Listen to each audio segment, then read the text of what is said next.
Most people think texting problems come down to wording. They don't. They come from your tone, specifically whether you're texting from anxiety or authority. There are two different ways people tend to text, and you could tell within the first few messages. As you listen to this, you'll probably recognize texts you sent before, even if you're confident. Later, I'll walk through what these actually sound like, and I'll test you if you understand. But first, here's the distinction. I call these two positions pick-me texting versus prize texting. These aren't personality traits, they are positions. Pick-me texting is approval-oriented.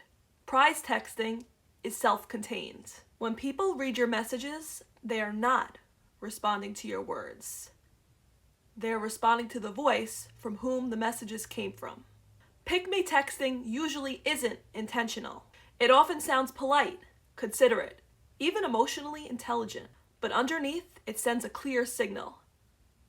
I'm more invested in being liked than being clear. That signal creates uncertainty, and uncertainty quietly erodes attraction, respect, and consistency over time. Here's one example so you could hear it immediately. Pick-me texting. No worries, whatever works for you. Prize texting. That doesn't work for me. I'm available Thursday or Saturday. Same situation, completely different signal. Hold on to that contrast. It explains everything that follows. Before I show you the rest of the examples, pause for a moment. Think about the energy the last time you sent a text to someone.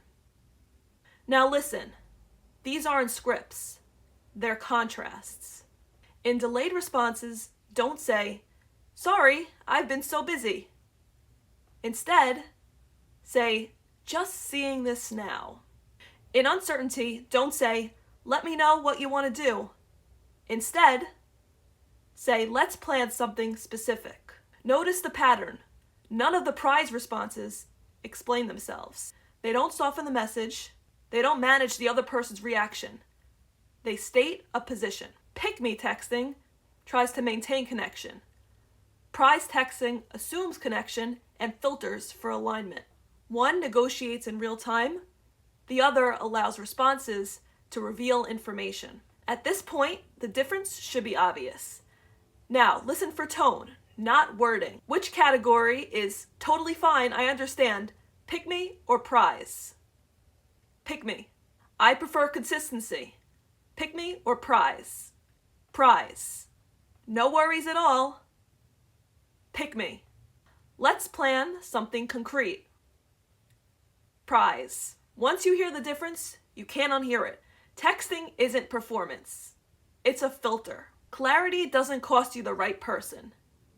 It simply prevents you from chasing the wrong ones.